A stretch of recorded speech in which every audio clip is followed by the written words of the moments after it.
अस्सलाम वालेकुम everyone, welcome to my channel. आज जो हमारा टॉपिक है वो सीरिया से रिलेटेड है। हम सीरिया के बारे में पढ़ेंगे और उसमें एक बहुत ही बड़ी डेवलपमेंट हुई है जो कि तमाम इम्पोर्टेंट है in the concept of middle east, और स्पेशली जो सीरिया की हिस्ट्री है उसमें जो कि 6 डिकेड्स, लास्ट 6 डिकेड्स में जो सबसे बड़ी डेवलपमेंट हुई है वो कल हुई है। अब अगर हम सीरिया की डेमोग्राफी देखें या उसको अंडरस्टैंड करने की कोशिश करें तो वहाँ पे 3 सबसे बड़ी फोर्सेस रही हैं।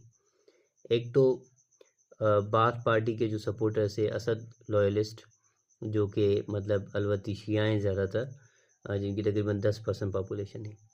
उसके अलावा तकरीबन 45 to 50% पॉपुलेशन वो मतलब सुन्नी जो अरब्स हैं, जिनमें आपके करंट जो अल शरा की जो पार्टी जिसको लीड कर रही है वो ग्रुप फैक्शन आ जाता है, और बकाया इसमें क्रिश्चियंस भी आते हैं, लेकिन जो बाकी 40% बचता है वो कुर्द पीपल है।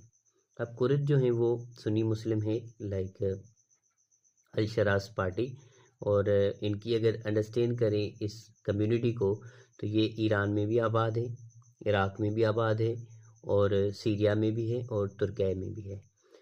इनको कहा जाता है ऑर्फन्स ऑफ द यूनिवर्स। हालांकि इतनी बड़ी एथनिक पॉपुलेशन है और इनकी हिस्ट्री भी है। जो सल्जुक डायनेस्टी में सलाउद्दीन अयूबी थे वो भी कुर्द कम्युनिटी से उसका ताल्लुक था। उसके बावजूद इनको कहाँ पे भी कोई कंट्री नहीं है। जहाँ तक सीरिया की कंसर्न है, जहाँ तक सीरिया की बात की जाए तो वहाँ पे जो 6 डिकेड तकरीबन मतलब 61 साल जो हफीज़ुल असद और उसके अलावा बशारुल असद जो हैं वो उनकी गवर्नमेंट में जो मतलब कुर्द रहे हैं, उनको ना तो नेशनलिटी थी और ना ही उनको कोई गवर्नमेंट में उनका कोई ऐसा हिस्सा था। लेकिन अहमद अल शरा जैसे ही रूल में आए हैं तो उन्होंने ये इंटेंशन दिखाया था कि मैं सीरिया को यूनिफाइड करूँगा। कुछ दिन पहले जो कि अलवती जो थे कि बशारुल असद के जो लॉयलिस्ट थे उनके साथ उनकी झड़पें हुई थी, 1000 के करीब सिविलियंस मारे गए थे। लेकिन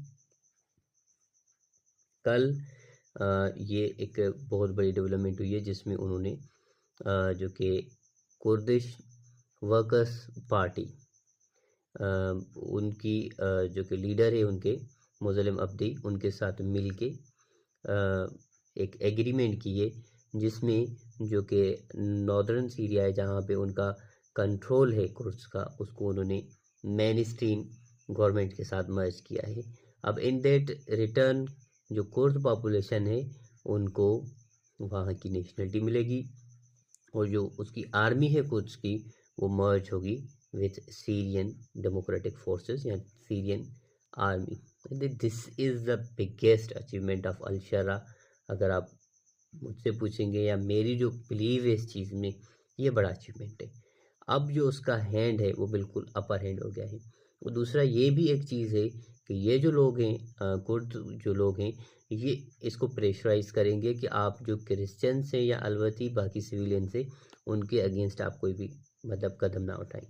इससे एक ये चीज़ है कि जो सीरियन फ्यूचर है वी कुड होप कि वो बेहतरी की तरफ जा रहा है। ये बहुत बड़ी अचीवमेंट है।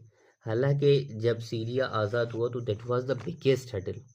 ये हर किसी के माइंड में भी था कि ठीक है, असद की जो लॉयलिस्ट है वो तो चले गए और उनकी इतनी सपोर्ट भी नहीं है, ना उनको रशिया सपोर्ट करेगा, ना ईरान उनको सपोर्ट करेगा, ना ही मतलब कोई हिजबुल्लाह या हमास में सी कोई चीज़ है। हालांकि उनको सबसे बड़ी जो सपोर्ट थी वो हिजबुल्लाह की तरफ से थी और ईरान की तरफ से थी।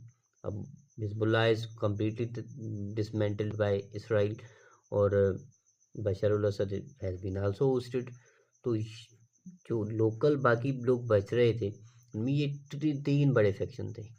एक तो ये जो कि अल शरा के सपोर्टर्स थे, और दूसरा उनको मतलब जो काउंटर बराबर कर सकता था वो कुर्द थे, क्योंकि उनको यूएस का फुल सपोर्ट था और ये बनाई भी यूएस ने फोर्सेस थी against Daesh, Islamic state of Iraq and Syria, और वो उनको फंडिंग भी करते थे, उनको रिकॉग्नाइज भी करते थे।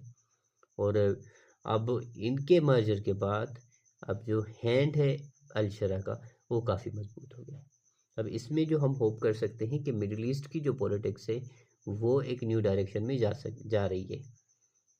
यहाँ पे जो कि सऊदी के मतलब जो कि मतलब ऐसे समझें कि पार्टनर से उनका अपर हैंड दिखाई दे रहा है बज़ाहिर, और जो सपोर्ट थी एक्सिस ऑफ अलायंस ईरान की, वो बिल्कुल डिसमेंटल हो चुकी है।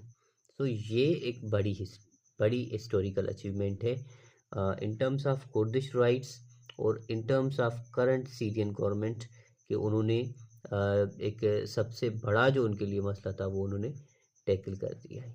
I hope you got this point, और I tried my level best को